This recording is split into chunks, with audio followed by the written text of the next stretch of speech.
আসসালামু আলাইকুম ওয়া রাহমাতুল্লাহি ওয়া বারাকাতুহু। বিসমিল্লাহ আলহামদুলিল্লাহি ওয়াহদা ওয়াসসালাতু ওয়াসসালামু আলা রাসূলিল্লাহ ওয়া আলা আলিহি ওয়া আসহাবিহি আজমাইন, আম্মা বাদ। শারহু উসুলিস সুন্নাহ, মূল ভাষ্য ইমাম আহমদ ইবনে হাম্বল রাহিমাহুল্লাহ, ব্যাখ্যা শেখ আব্দুল আজিজ ইবনে আবদুল্লাহ রাজিহি, অনুবাদ আবদুল্লাহ মাহমুদ।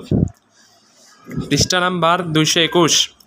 উসুল, সালাত ত্যাগকারীর বিধান। ওয়ামান তারাকা আস-সালাতা ফাকাদ কাফারা লাইসা মিন আল আমালি শাইউন তারকুহু কুফরুন ইল্লা আস-সালাতু মান তারাকাহা ফাহুয়া কাফিরুন ওয়া ক্বাদ আহাল্লা আল্লাহু ক্বাতলাহ।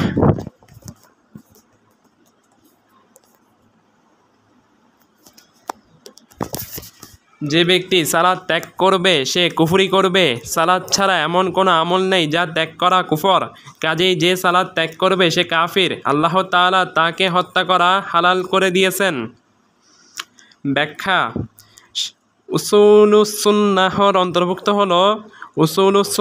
অন্তর্ভুক্ত হলো যেমনটি ইমাম আহমদ উল্লেখ করেছেন, যে ব্যক্তি সালাত ত্যাগ করবে সে কুফরি করবে। সালাত ছাড়া এমন কোনো আমল নেই যা ত্যাগ করা কুফর, কাজেই যে সালাত ত্যাগ করবে সে কাফির। আল্লাহ তাআলা তাকে হত্যা করা হালাল করে দিয়েছেন। এটি এ ব্যাপারে দলিল যে ইমাম আহমদ সালাত ত্যাগকারীকে কাফির আখ্যা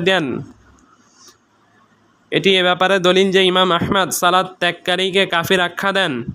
কেননা তিনি বলেছেন, যে ব্যক্তি সালাত ত্যাগ করবে সে কুফরি করবে, অর্থাৎ এটি এমন বড় কুফর যা দিন থেকে বের করে দেয়। এটি তার এই কথার অর্থ। সালাত ছাড়া এমন কোনো আমল নেই যা ত্যাগ করা কুফর, কারণ সালাত ছাড়াও এমন আমল রয়েছে যা সম্পাদন করা কুফরি, তবে তা দিন থেকে বের করে দেয় না। যেমন নবী সাল্লাল্লাহু আলাইহি ওয়াসাল্লাম বলেছেন, ইসনাতানি ফিন্নাসি হুমা বিহিম কুফরুত তানু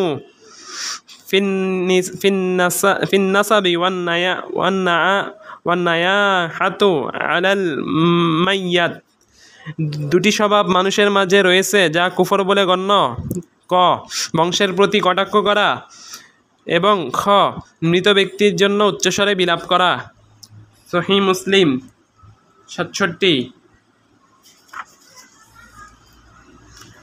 নবী সাল্লাল্লাহু আলাইহি ওয়াসাল্লাম এই দুই কাজকে কুফর আখ্যা দিয়েছেন, তবে এই দুই কাজে জড়িত ব্যক্তিকে দিন থেকে বের করে দেয় না। ইমাম আহমদের কথা, আল্লাহ তাআলা তাকে হত্যা করা হালাল করে দিয়েছেন, তার এ কথার অর্থ একেবারে স্পষ্ট। তার এ কথার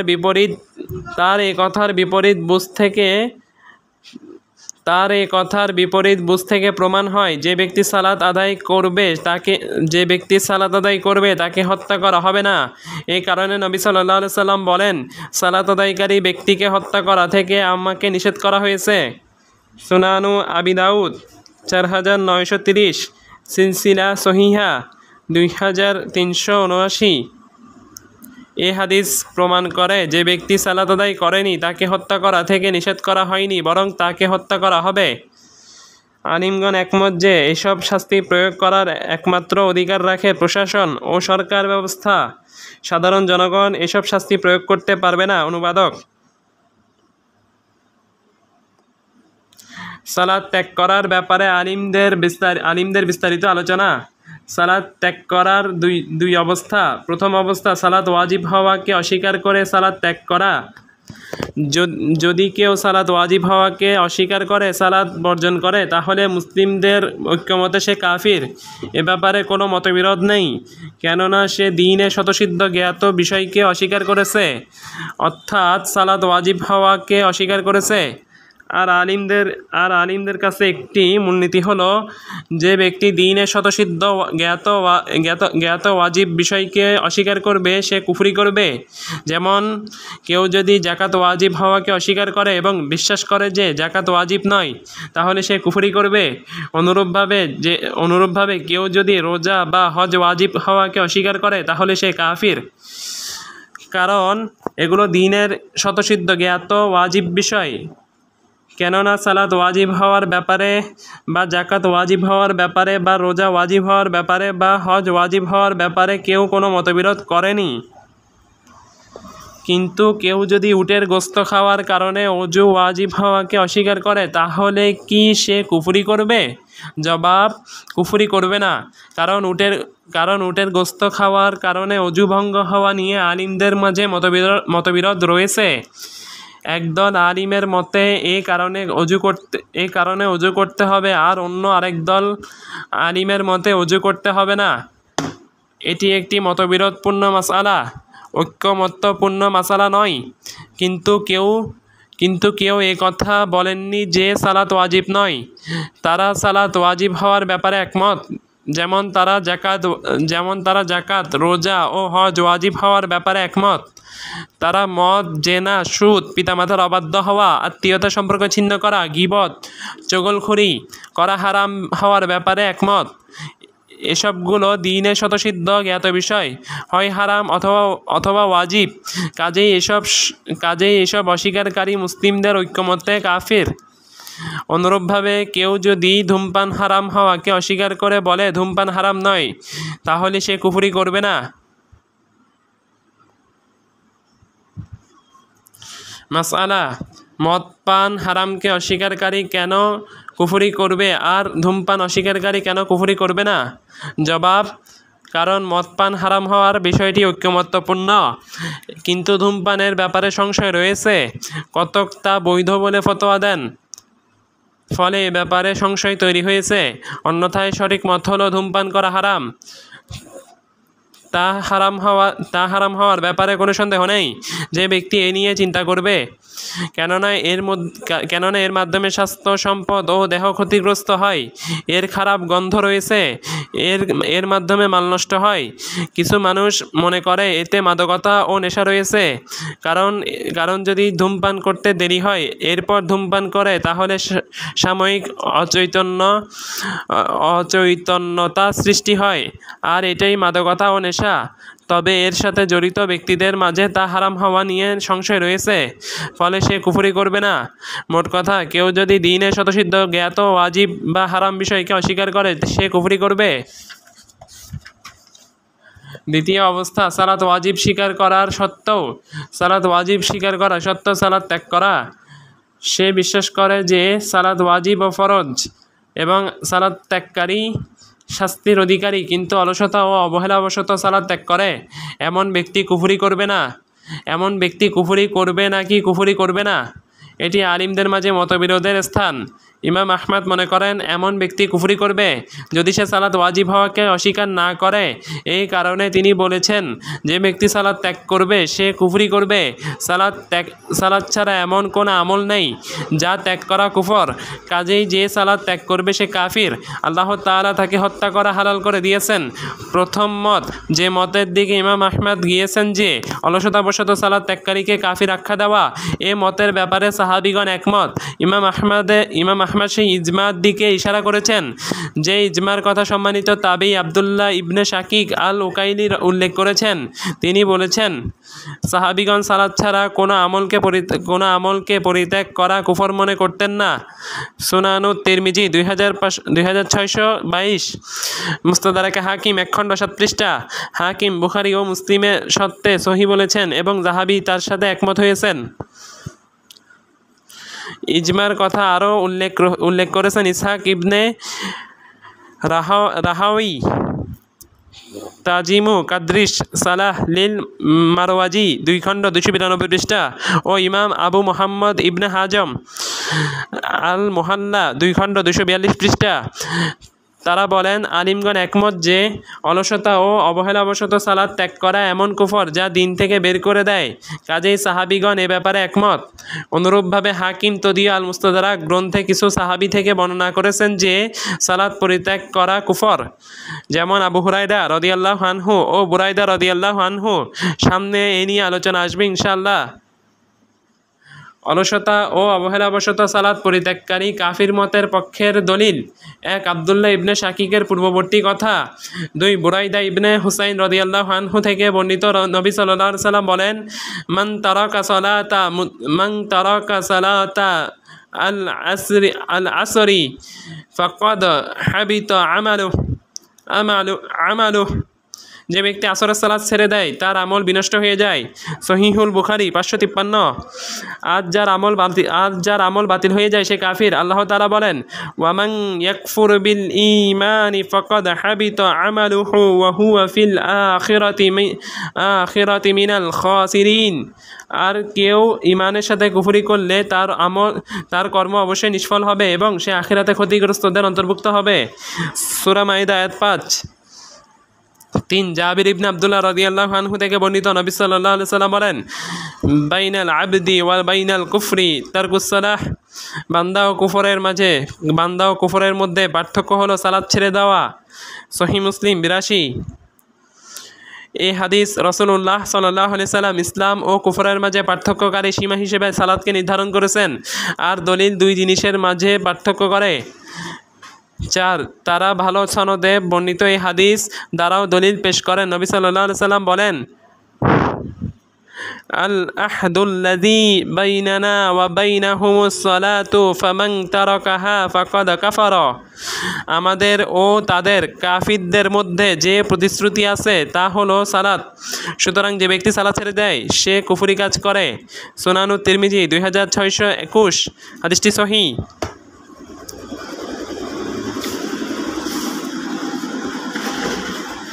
এ হাদিস রাসূলুল্লাহ সাল্লাল্লাহু আলাইহি সাল্লাম ঈমানওয়ালা ও কুফরওয়ালার মাঝে পার্থক্যকারী সীমা হিসেবে সালাতকে নির্ধারণ করেছেন।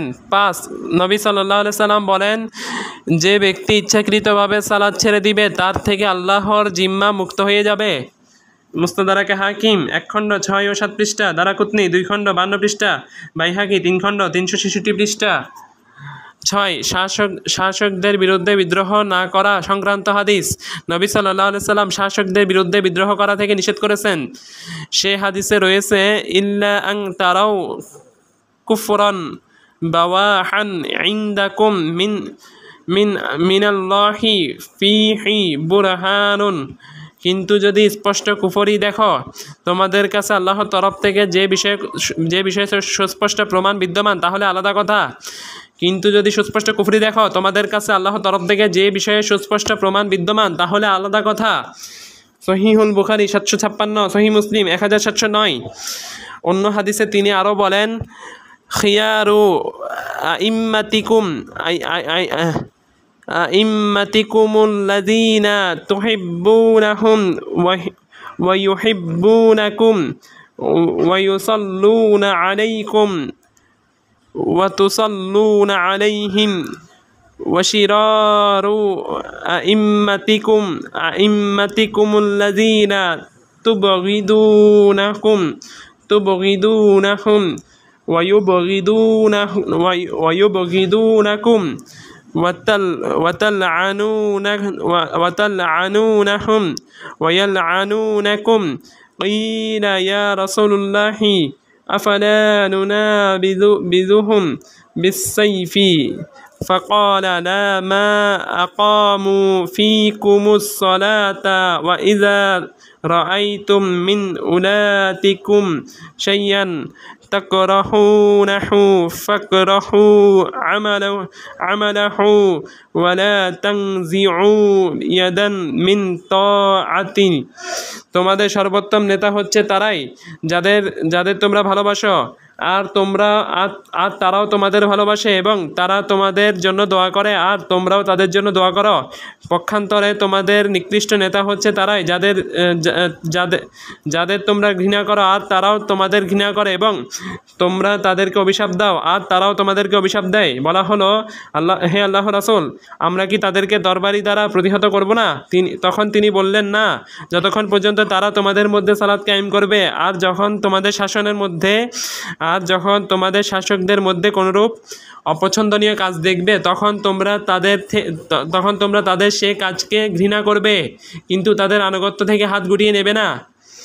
সহিহ মুসলিম 1855।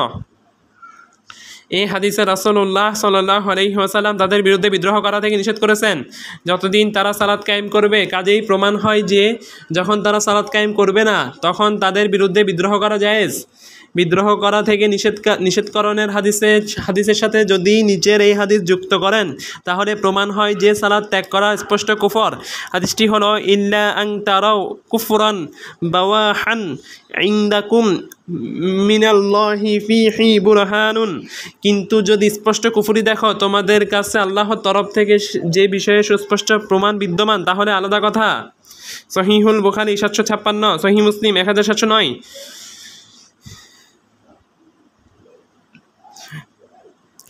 সাহাবীদের ইজমা, যেমনটি ইসহাক ইবনে রাহাওয়াই ও ইবনে হাজেম উল্লেখ করেছেন। 8, কিছু সাহাবী থেকে বর্ণিত স্পষ্ট কথা যে সালাত পরিত্যাগ করা কুফর, যেমনটি হাকিমের মুস্তাদরাক গ্রন্থে রয়েছে। দ্বিতীয় মত পরবর্তী যুগের কিছু ফকি এ মতের দিকে গিয়েছেন যে অলসতা ও অবহেলাবশত সালাত পরিত্যাগ করা বড় কুফর হবে না, বরং ছোট কুফর হবে। তারা এর পক্ষে দলিল হিসেবে উল্লেখ করেন যে সালাত পরিত্যাগকারীর সাথে ঈমানের একটি শাখা রয়েছে, আর তা হলো সত্যায়ন করা।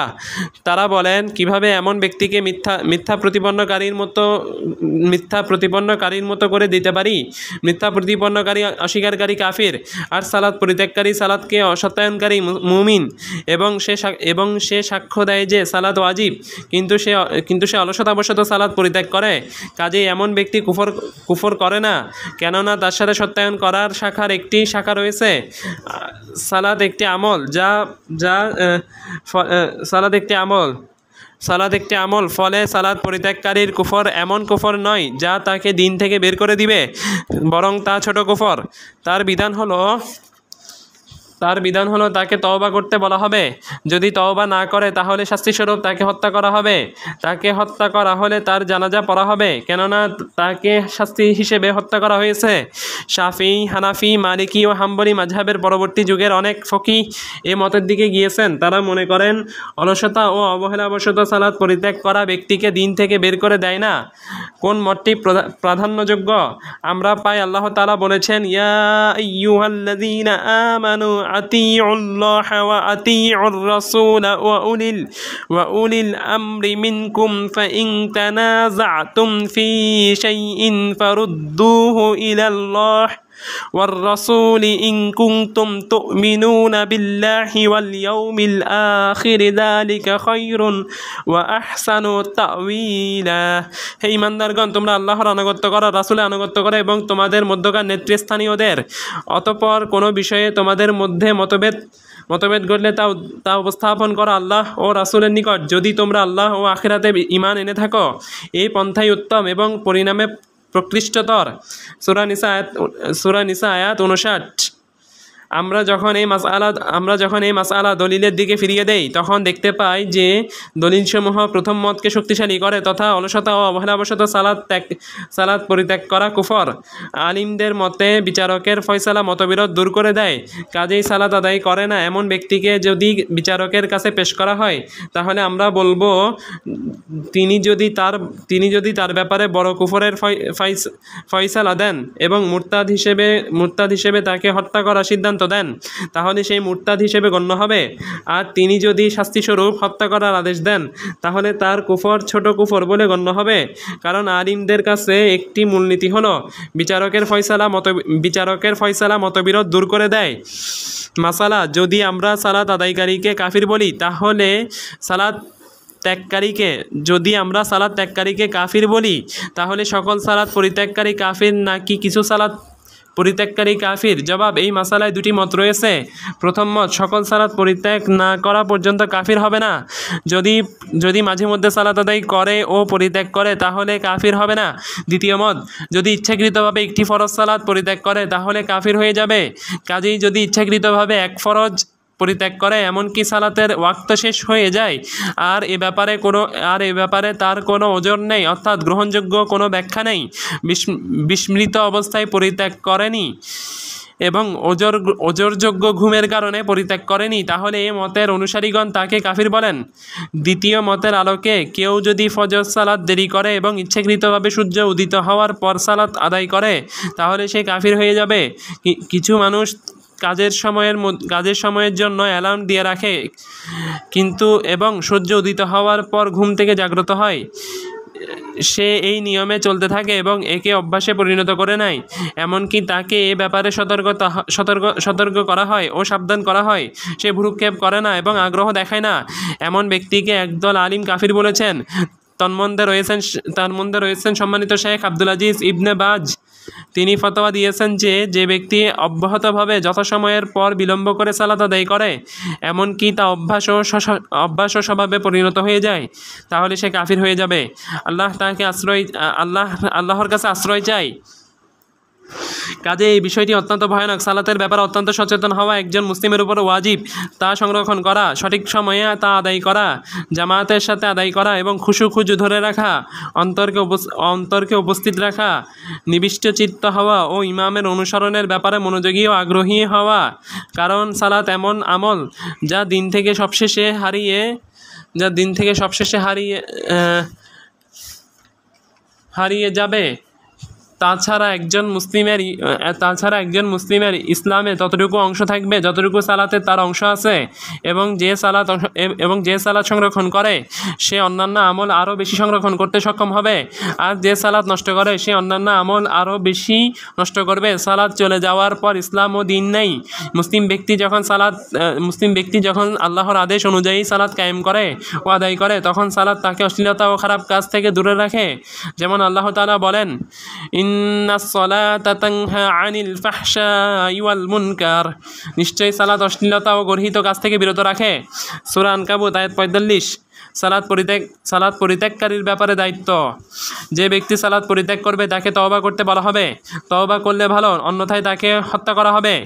সালাত পরিত্যাগের কারণে হত্যা করা হলে তাকে গোসল দেওয়া হবে না, তার জানাজা পড়া হবে না, এবং মুসলিমদের কবরস্থানে দাফন করা হবে না, বরং গাধা বা কুকুরের মরদেহের মতো তার মরদেহ ফেলে দেওয়া হবে, এবং তার গন্ধে মানুষ যেন কষ্ট না পায় সেজন্য গর্ত খুঁড়ে পুঁতে দিতে হবে। নাউজুবিল্লাহ। জামাতে সালাত আদায়ের বিধান। জামাতে সালাত ওয়াজিব। ওজোর ব্যতীত জামাত থেকে পিছনে থাকা কোনো মুসলিমের জন্য জায়েজ নয়।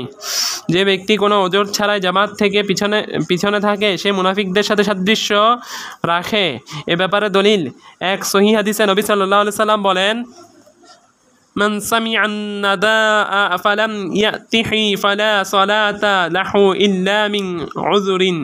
যে ব্যক্তি আযান শুনল এবং তার কোনো ওজর না থাকা সত্ত্বেও জামাতে উপস্থিত হলো না, তার সালাত নেই। সুনানু ইবনে মাজাহ 793। 2 প্রমাণিত আছে আব্দুল্লাহ ইবনে উম্মু মাখতুম রাদিয়াল্লাহু আনহু থেকে বর্ণিত। তিনি বলেন, আমি নবী সাল্লাল্লাহু আলাইহি সাল্লামকে বললাম, আমি বৃদ্ধ ও অন্ধ, আমার বসতিও দূরে এবং আমার সাহায্যকারী কোনো পথ নির্দেশক নেই, সুতরাং আপনি কি আমাকে জামাতে হাজির না হওয়ার ব্যাপারে ছাড় দিবেন? তিনি বলেন, তুমি কি আযান শুনতে পাও? আমি বললাম, হ্যাঁ। তিনি বলেন, আমি তোমার জন্য ছাড় পাচ্ছি না। সুনানু আবি দাউদ 552, সুনানু ইবনে মাজাহ 792। হাদিসটি সহিহ মুসলিমের বর্ণনায় রয়েছে, প্রথমে তিনি তাকে ছাড় দেন, এরপর তিনি তাকে ডেকে বলেন, তুমি কি আযান শুনতে পাও? আমি বললাম, হ্যাঁ। তিনি বলেন, তুমি আযানে সাড়া দাও। সহিহ মুসলিম 653। নবী সাল্লাল্লাহু আলাইহি সাল্লাম এই জন্মান্ধ ব্যক্তির জন্য জামাত বর্জন করার ছাড় খুঁজে পাননি, অথচ তাকে নিয়ে যাতায়াতের জন্য কোনো লোক তার ছিল না। তাহলে সুস্থ মানুষ কিভাবে নিজের জন্য জামাত ত্যাগ করার ছাড় পেতে পারে? 3 সুনান গ্রন্থে রয়েছে, নবী সাল্লাল্লাহু আলাইহি সাল্লাম বলেন, মা মিন সালাসাতিন ফি ক্বরিয়াতিন ওয়ালা বাদইন লা তুকামু ফিহিমুস সালাতু ইল্লা ক্বাদ ইস্তাহওয়াযা আলাইহিমুশ শাইতানু ফাআলাইকা বিল জামাআতি ফাইন্নামা ইয়াকুলু যাবুল কাসিয়াতা। কোনো জনপদে বা মরুভূমিতে 3 জন লোক একত্রে বসবাস করা সত্ত্বেও তারা জামাতে সালাত আদায়ের ব্যবস্থা না করলে তাদের উপর শয়তান আধিপত্য বিস্তার করে। অতএব তোমরা জামাতকে আঁকড়ে ধরো, কারণ নেকড়ে বাঘ দলচ্যুত বকরিটিকেই খেয়ে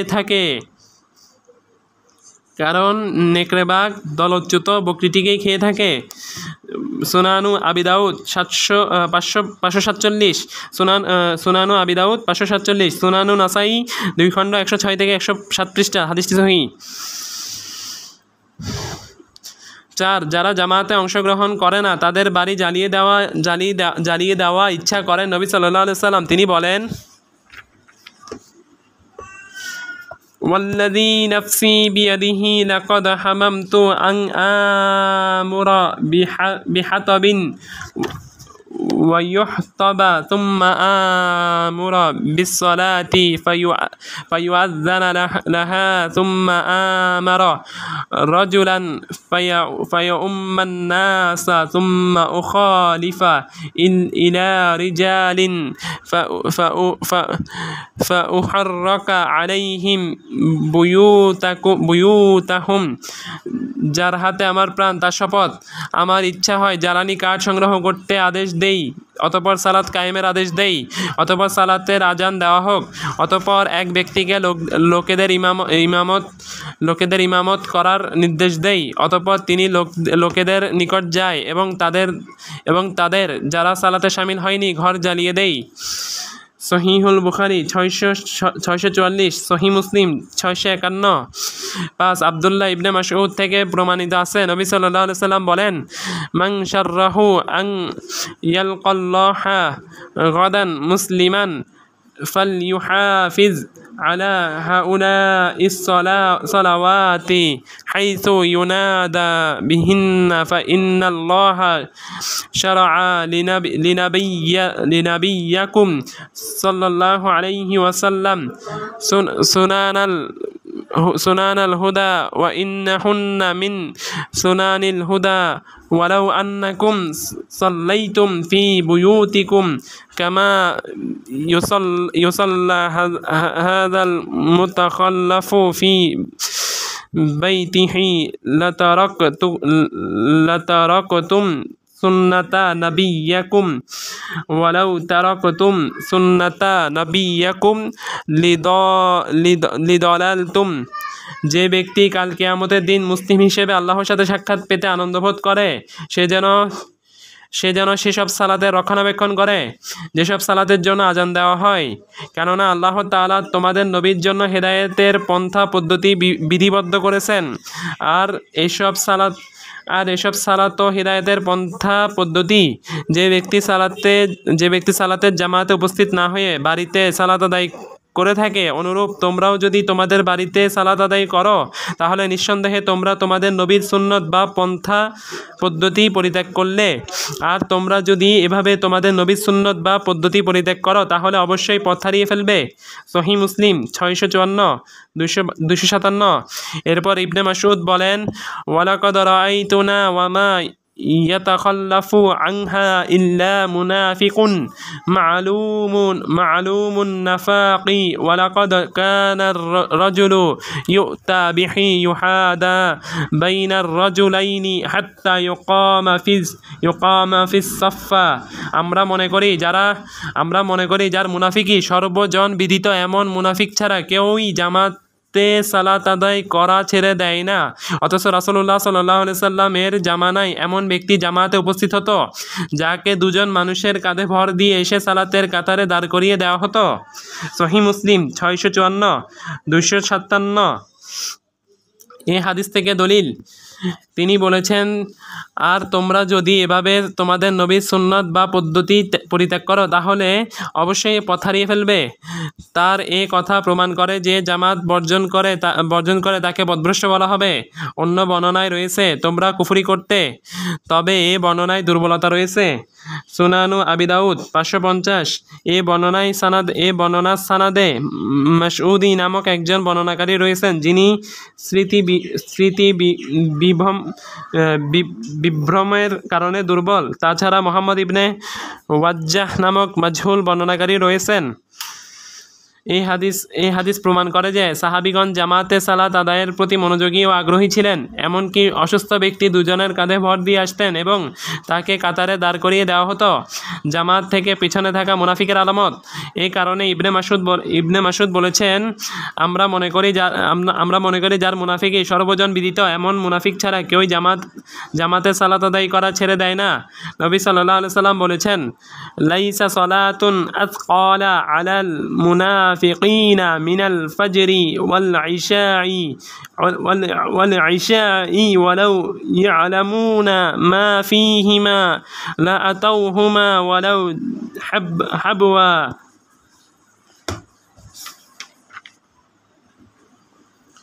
মুনাফিকদের জন্য ফজর ও ইশার সালাত অপেক্ষা অধিক ভারী কোনো সালাত আর নেই। এ দুই সালাতের কি ফজিলত তা যদি তারা জানতো তবে হামাগুড়ি দিয়ে হলেও তারা উপস্থিত হতো। সহিহুল বুখারী 657, সহি মুসলিম 651, 652। কাজেই জামাত ও সালাতে একত্রিত হওয়ার বিরাট মর্যাদা ও গুরুত্ব রয়েছে, কেননা এর মাধ্যমে সালাত নামক ইসলামের বিরাট নিদর্শনকে প্রকাশ করা হয়। তাছাড়া এতে মুসলিমদের ঐক্য, সংহতি, বন্ধন ও পারস্পরিক সাহায্য সহযোগিতা ও ভ্রাতৃত্ব তৈরি হয়। আর ঐক্য ও সংহতি শত্রুদের সামনে নিজেদের শক্তিমত্তা প্রকাশের মাধ্যম। এটি শরীয়তের উত্তম দিকগুলোর অন্যতম একটি দিক। কিন্তু দুঃখজনক বিষয় হলো অনেক মানুষ এই সালাতকে নষ্ট করে দিয়েছে, এর প্রতি চরম অবহেলা প্রদর্শন করে এবং তাদের গুরুত্বের সর্বশেষ বিষয় হলো সালাত। ফলে তারা কেবল অবসর পেলে সালাত আদায় করে। সাহাবী ও সালাফগণ সালাতের প্রতি অনেক বেশি গুরুত্ব দিতেন। অনেক সালাত তাকবীরে তাহরিমা ছুটে না যাওয়ার প্রতি সবিশেষ গুরুত্ব দিতেন। দীর্ঘ সময় ধরে তাদের তাকরিমে তাহরিমা ছুটত না। বর্তমান যুগে মানুষের বিভিন্ন প্রতিবন্ধক ও প্রতিষেধক রয়েছে যা মানুষকে সালাত থেকে দূরে রাখে। বিশেষ করে ফজরের সালাত থেকে খুব কম সংখ্যক লোক পাবেন যারা ফজরের সালাত সংরক্ষণ করে, কারণ মানুষ রাত জেগে অনর্থক খেলতামাশার যন্ত্র ব্যবহার, টেলিভিশন দর্শন ও ইন্টারনেট জগতে বিচরণের ফিতনায় নিমজ্জিত হয়ে পড়েছে। তাছাড়া ইন্টারনেটে যে ক্ষতিকর, বিপজ্জনক, ফিতনাময় দিনের ব্যাপারে সন্দেহ সৃষ্টিকারী বিষয়, নষ্টামি, উলঙ্গপনা, অপরাধ শিক্ষাদান ও নাস্তিকতা প্রচার করা হয়। তাতে আকণ্ঠ ডুবে রাত জাগা হয়। এসবগুলো বিষয় ফজর সালাত নষ্টকরণ ও ফজর সালাত বিলম্বে আদায়ের মাধ্যমে পরিণত হয়েছে। তাছাড়া এসব চারিত্রিক ধস এবং অনিষ্ট ও ফিতনা ছড়িয়ে পড়ার বাহকে পরিণত হয়েছে, যা চরম ক্ষতি ও অনেক অনিষ্টের ভীতি প্রদর্শন করেছে। মানুষ যদি নিজেকে সংশোধন না করে, জ্ঞানীগণ যদি বিষয়টি উপলব্ধি না করেন এবং নির্বোধদের হাত না ধরেন, তাহলে ইসলামের শত্রুতাকারী ও বিনাশকারীরা তাদের হাতে অনিষ্ট ও ক্ষতির চাবি ধরিয়ে দিবে। তন্মধ্যে অন্যতম স্যাটেলাইট টেলিভিশন, যা মানুষেরা দেখে থাকে। এইসব স্যাটেলাইট টেলিভিশনে এমন অনেক সাইট রয়েছে যা দ্বীন ইসলামের ব্যাপারে সন্দেহ সৃষ্টি করে ও খ্রিস্টান ধর্মের দিকে আহ্বান করে। এমন অনেক সাইট রয়েছে যা নোংরামি, নষ্টামি ও উলঙ্গপনা প্রচার করে। এছাড়া আরও সাইট আছে যা আকীদা নষ্ট করে এবং মানুষের আকীদা ও চিন্তা চেতনায় খারাপ প্রভাব ফেলে। এমনকি তারা বাতিল আকীদা ধারণ করে এবং হকের বিপরীত বিষয় বিশ্বাস করে। এছাড়া নানান অনিষ্ট ও ফিতনা ছড়িয়ে থাকে। আমরা আল্লাহর কাছে আশ্রয় চাই, তিনি যেন আমাদের ও আপনাদের সবাইকে ফিতনা থেকে রক্ষা করেন, হোক প্রকাশিত ফিতনা বা গোপন ফিতনা। আমিন। ফিতনার সময় একজন মুসলিমের দায়িত্ব। ফিতনার সময় একজন মুসলিমের উপর ওয়াজিব হলো সারয়ী জ্ঞান অর্জন ও ইবাদতের প্রতি নিবিষ্ট হওয়া। তাকে ফিতনা থেকে রক্ষা করবে। ফিতনা থেকে রক্ষার উপকরণগুলো হলো কিতাব ও সুন্নাহকে আঁকড়ে ধরা এবং উভয়টি জোরালোভাবে ধারণ করা, নিজেকে ইবাদতে নিয়োজিত রাখা, ভালো ব্যক্তির সাথী হওয়া এবং খারাপ লোকেদের থেকে দূরে থাকা, অনিষ্ট ও ফিতনার স্থান এবং অনিষ্ট ও ফিতনার উপকরণ থেকে দূরত্ব বজায় রাখা। আর এর জন্য প্রয়োজন বাসাকে এসব খারাপ যন্ত্র ও উপকরণ থেকে পবিত্র রাখা এবং খারাপই প্রচারকারী সাইট থেকে দূরে থাকা।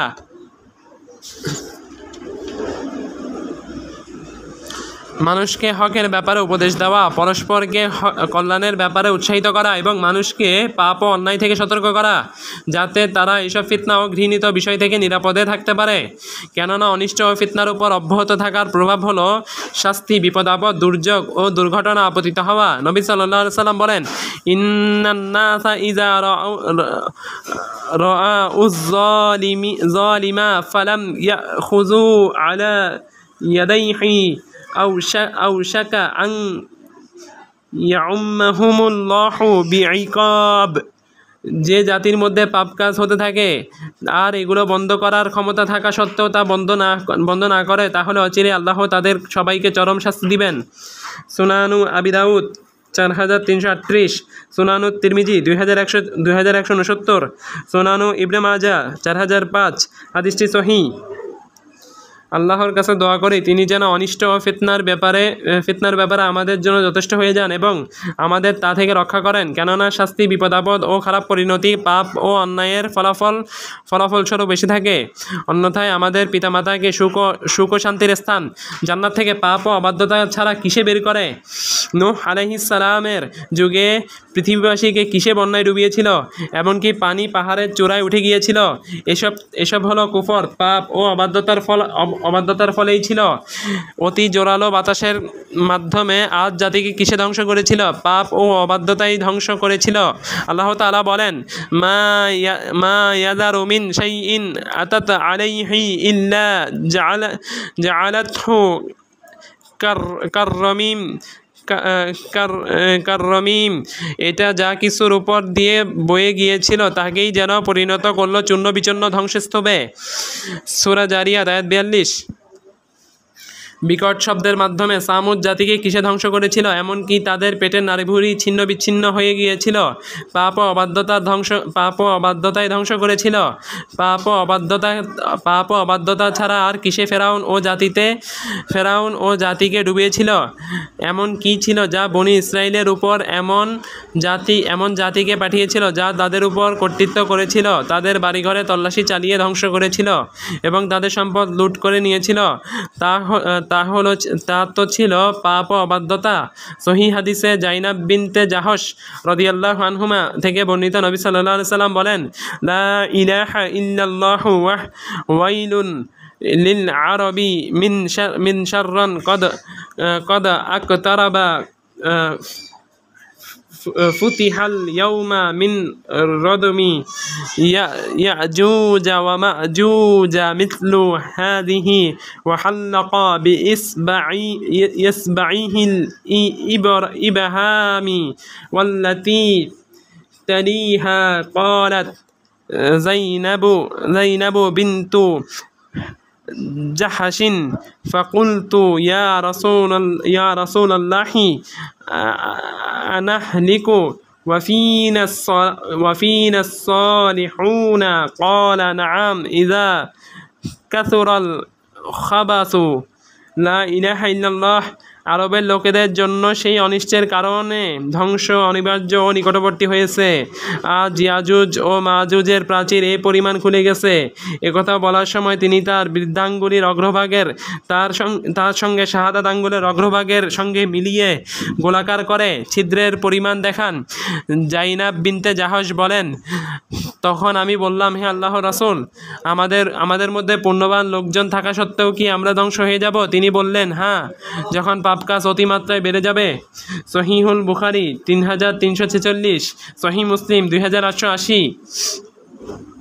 আল্লাহর কাছে আমাদের সবার জন্য প্রার্থনা করি তিনি আমাদেরকে আমৃত্যু তার দ্বীনের উপর অটল রাখেন ও অবিচল রাখেন। তিনি অভিভাবক ও এর উপর ক্ষমতাবান।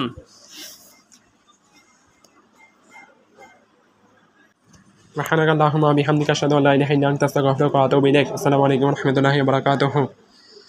আসসালামু আলাইকুম ওয়া রাহমাতুল্লাহি ওয়া বারাকাতুহু। বিসমিল্লাহ, আলহামদুলিল্লাহি ওয়াহদা ওয়াসসালাতু ওয়াসসালামু আলা রাসূলিল্লাহ, মা বাদ। বই শারহ উসুলিস সুন্নাহ, মূল ভাষ্য ইমাম আহমদ ইবনে হাম্বল রাহিমাহুল্লাহ, ব্যাখ্যা শেখ আব্দুল আজিজ ইবনে আব্দুল্লাহ রাজিহি, অনুবাদ আব্দুল্লাহ মাহমুদ, পৃষ্ঠা নাম্বার 238। উসুল। নবীর পর এই উম্মাহর শ্রেষ্ঠজন ওয়া খায়রু হাযিহিল আল উম্মতি বা'দা নাবিয়্যাহা আবু বকরিন as-সিদ্দিকু সুম্মা উমর ইবনু আল খাত্তাবি সুম্মা উসমান ইবনু আফফান। নুকদ্দামু হাউলাই الثلاثة كما قدمهم أصحاب رسول الله صلى الله عليه وسلم لم يختلفوا ثم بعد هؤلاء الثلاثة أصحاب الشورى الخمسة علي بن أبي طالب وطلحة والزبير وعبد الرحمن بن عوف وسعد كلهم يصلح للخلافة وكلهم إمام ونذهب في ذلك إلى حديث ابن عمر كنا نعد ورسول الله صلى الله عليه وسلم حي وأصحابه متوافرون أبو بكر ثم عمر ثم عثمان ثم نسكت ثم من بعد أصحاب الشورى أهل بدر من المهاجرين ثم أهل بدر من الأنصار من أصحاب رسول الله صلى الله عليه وسلم على قدر الهجرة والسابقة أولا فأولا নবীর পর এই উম্মাহর সর্বশ্রেষ্ঠ হলেন আবু বকর, এরপর উমর ইবনুল খাত্তাব, এরপর উসমান ইবনে আফফান। আমরা এই তিনজনকে সামনে রাখব যেমনভাবে সাহাবিগণ তাদেরকে সামনে রেখেছেন। এ ব্যাপারে সাহাবিগণ কোনো মতবিরোধ করেননি। এই তিনজনের পর হলেন শুরা সদস্যের পাঁচজন। তারা হলেন আলী ইবনে আবি তালিব, তালহা জুবাইর, আব্দুর রহমান ইবনে আউফ ও সাদ। তাদের সবাই খেলাফতের উপযুক্ত ছিলেন এবং সবাই ইমাম। আমরা এই ব্যাপারে ইবনে উমরের হাদিসের দিকে ফিরে যাব। তিনি বলেন, আমরা রাসূলুল্লাহ সাল্লাল্লাহু আলাইহি সাল্লামের জীবদ্দশায় তার সাহাবীদের উপস্থিতিতে আবু বকর, এরপর উমরকে, এরপর উসমানকে প্রাধান্য দিতাম, এরপর আমরা চুপ থাকতাম। সহিহুল বুখারী 3655। শুরা সদস্যের পর মুহাজিরদের মধ্যকার বদর যুদ্ধে অংশগ্রহণকারীগণ, এরপর আনসারদের মধ্যকার বদর যুদ্ধে অংশগ্রহণকারীগণ হিজরত ও আগে ইসলাম গ্রহণের ভিত্তিতে পরস্পরের উপর প্রাধান্য পাবেন। ব্যাখ্যা: আহলুস সুন্নাহ ওয়াল জামাআহর কাছে স্বীকৃত ও নির্ভরযোগ্য মত হল, নবীর পর এই উম্মাহর সর্বশ্রেষ্ঠ ব্যক্তি হলেন আবু বকর রাদিয়াল্লাহু আনহু, এরপর উমর ইবনুল খাত্তাব রাদিয়াল্লাহু আনহু, এরপর উসমান ইবনে আফফান রাদিয়াল্লাহু আনহু। এই তিন সাহাবী সকল সাহাবীর উপর অগ্রগামী। যেমনভাবে রাসূলুল্লাহ সাল্লাল্লাহু আলাইহি সাল্লাম তাদেরকে অগ্রগামী আখ্যা দিয়েছেন, এ ব্যাপারে তারা মতবিরোধ করেননি। তবে ঈসা আলাইহিস ওয়াসসালাম যখন শেষ যুগ অবতরণ করবেন, তখন তিনিও এই উম্মাহর একজন হবেন। এই কারণে বলা হয়, এই উম্মাহর নবীর পর সর্বশ্রেষ্ঠ হলেন আল্লাহর নবী ঈসা, এরপর আবু বকর সিদ্দিক রাদিয়াল্লাহু আনহু। আবু বকর সিদ্দিক রাদিয়াল্লাহু আনহু নবীদের পর উম্মাহর সর্বশ্রেষ্ঠ। এই তিনজনের পর আলী ইবনে আবি তালিব রাদিয়াল্লাহু আনহু, তিনি চতুর্থ। তারা আলী ইবনে আবি তালিব রাদিয়াল্লাহু আনহুকে চতুর্থ স্থানে রাখতেন। যেমন শাইখুল ইসলাম ইবনে তাইমিয়া বলেন, তারা তৃতীয় স্থানে রাখতেন উসমানকে এবং চতুর্থ স্থানে রাখতেন আলীকে। মাজমুল ফাতাওয়া 3 খণ্ড 153 পৃষ্ঠা। এই চারজন সর্বশ্রেষ্ঠ মানুষ। সম্মান ও মর্যাদার দিক থেকে তাদের স্তরবিন্যাস, খেলাফতের দিক থেকে তাদের স্তরবিন্যাসের অনুরূপ তথা আবু বকর, এরপর ওমর ইবনুল খাত্তাব, এরপর উসমান, এরপর আলী। মর্যাদার দিক থেকে আলীর উপর উসমানকে প্রাধান্য দেওয়ার বিষয়ে সালাফদের মাঝে মতপার্থক্য রয়েছে। মর্যাদার দিক থেকে আলীর উপর উসমানকে প্রাধান্য দেওয়ার কথা ইমাম আবু হানিফা থেকে বর্ণিত হয়েছে। মাজমুল ফাতাওয়া 3 খণ্ড 153 পৃষ্ঠা। খেলাফতের দিক থেকে নয়, বরং তার থেকে বর্ণিত আছে যে তিনি এ মত থেকে ফিরে আসেন এবং অধিকাংশের সাথে একমত পোষণ করেন। ফলে আলীর উপর উসমানকে প্রাধান্য দেওয়ার বিষয়টি ঐকমত্যপূর্ণ। যে মতবিরোধের প্রতি ইশারা করা হয়েছে তা মূলত মর্যাদার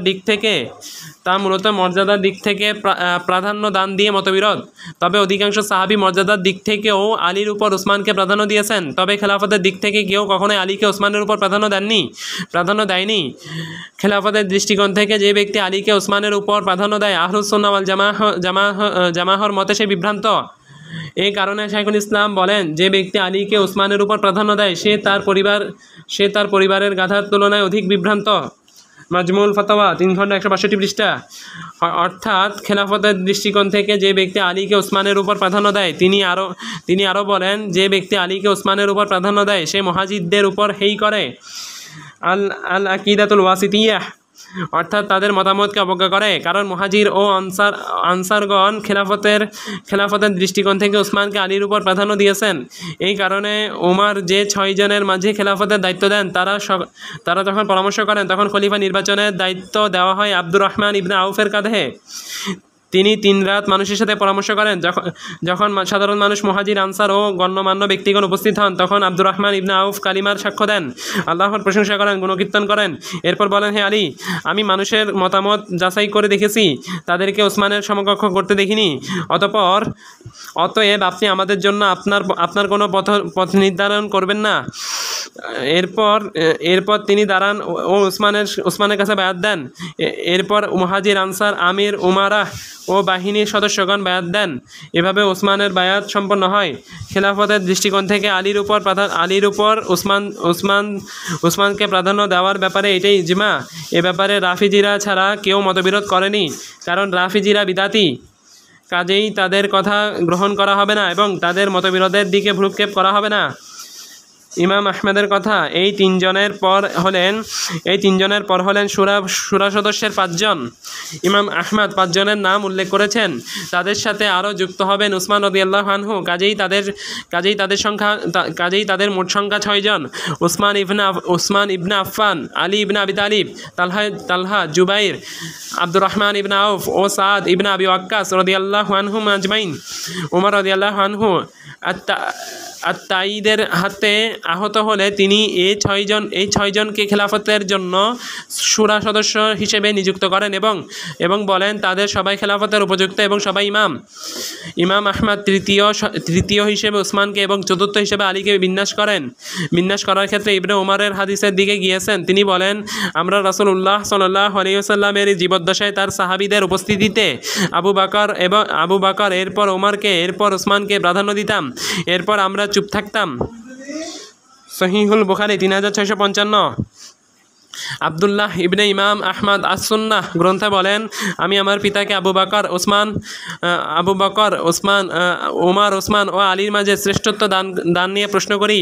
আমার পিতা বলেন প্রথমে আবু বকর, এরপর ওমর, এরপর ওসমান, আলী চতুর্থ খলিফা। আমি আমার পিতাকে বললাম, একদল লোক বলে আলী খলিফা নন। তিনি বলেন, এটা জঘন্য খারাপ কথা। তিনি আরও বলেন, সাহাবীগণ তাকে হে আমিরুল মুমিনিন বলে সম্বোধন করতেন। এরপরও কি আমরা তাদেরকে মিথ্যা প্রতিপন্ন করব? আলী মানুষকে নিয়ে হজ করেছেন, চোরের হাত কেটেছেন, রজম করেছেন, শাস্তি কায়েম করেছেন, চোরের হাত কেটেছেন এবং জেনাকারীকে রজম করেছেন, আর এসব কাজ কেবল খলিফা করে থাকেন। আমি আমার পিতাকে বললাম, কেউ যদি আবু উবাইদার হাদিস দ্বারা দলিল দেয় যে তিনি আলীকে বলেন জামাহর ক্ষেত্রে আপনি যে মত দিবেন তা অধিক প্রিয় বিচ্ছিন্নতার ক্ষেত্রে আপনার দেওয়া মতের তুলনায়, আমার পিতা বলেন আমিরুল মুমিনিনের মাধ্যমে নিজেকে বিনয় প্রকাশ করতে চেয়েছেন। আস-সুন্নাহ 2 খণ্ড 574 পৃষ্ঠা, নং 1349 ও 1401।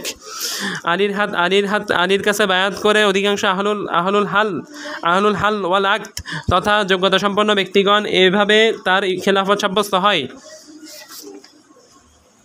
মুয়াবিয়া রাদিয়াল্লাহু আনহু সিরিয়াবাসী বায়াত করা থেকে বিরত থাকেন, কেননা তারা ওসমান রাদিয়াল্লাহু আনহু এর হত্যার বিচার দাবি করেন। তিনি খেলাফতের যোগ্য নন এমনটি তারা মনে করেননি, বরং তারা আলীর খেলাফতের স্বীকৃতি প্রদান করেন। কিন্তু তারা বায়াতের পূর্বে ওসমান হত্যার বিচার দাবি করেন। হত্যার কিয়াস নেওয়ার পর তারা আলীর কাছে বায়াত করবেন। আবু হাতিম ও আবু জুরাহ সকল এলাকার ঐক্যমত্যপূর্ণ আকিদার আলোচনায় বলেন, এই উম্মাহর নবীর পর সর্বশ্রেষ্ঠ হলেন আবু বকর, এরপর উমর ইবনুল খাত্তাব, এরপর ওসমান ইবনে আফফান, এরপর আলী ইবনে আবি তালিব। তারা হেদায়েতপ্রাপ্ত খোলাফায়ে রাশিদিন। বারবাহারি শারহুস সুন্নাহ গ্রন্থে বলেন, তামাহ ইবনে আমর ও সুফিয়ান ইবনে ওয়াইনা বলেছেন, যে ব্যক্তি ওসমান ও আলীর ব্যাপারে চুপ থাকবে সে শিয়া, তাকে ভালো ব্যক্তি বলা যাবে না, তার সাথে কথা বলা হবে না এবং তার সাথে উঠা বসা করা হবে না। আর যে ব্যক্তি ওসমানের উপর আলীকে প্রাধান্য দিবে সে রাফেজি। এমন ব্যক্তি সাহাবীদের প্রত্যাখ্যান করেছে যে ব্যক্তি এই চারজনকে সকল সাহাবীর উপর প্রাধান্য দিবে, অন্যান্য সাহাবীদের জন্য রহমতের দোয়া করবে এবং তাদের ত্রুটি বিচ্যুতি নিয়ে কথা বলা থেকে বিরত থাকবে, সেই ব্যাপারে সঠিক ও হেদায়েতের রাস্তার উপর রয়েছেন। শারহুস সুন্নাহ 1 খণ্ড 58 পৃষ্ঠা। ইমাম আহমেদের কথা, শুরা সদস্যের পর মুহাজিরদের মধ্যকার বদর যুদ্ধে অংশগ্রহণকারীগণ, এরপর আনসারদের মধ্যকার বদর যুদ্ধে অংশগ্রহণকারীগণ অর্থাৎ ওসমান ও আলী ইবনে আবি তালিব ব্যতীত অন্যান্য 4 জন শুরা সদস্য। অতএব নবীগণের পর সর্বোত্তম মানুষ হলেন 4 খলিফা এবং অবশিষ্ট 4 শুরা সদস্য। মোট সংখ্যা হলো 8 জন। 8 জনের সাথে যুক্ত হবে জান্নাতের সুসংবাদ প্রাপ্ত 10 সাহাবীর অবশিষ্ট 2 জন। তারা হলেন সাঈদ ইবনে জাইদ ইবনে আমর ইবনে নুফাইল রাদিয়াল্লাহু আনহু ও আবু উবাইদা আমির ইবনে জাররাহ রাদিয়াল্লাহু আনহু। কাজে এই উম্মাহর নবীর পর সর্বশ্রেষ্ঠ ব্যক্তি হলেন জান্নাতের সুসংবাদ প্রাপ্ত 10 জন সাহাবী।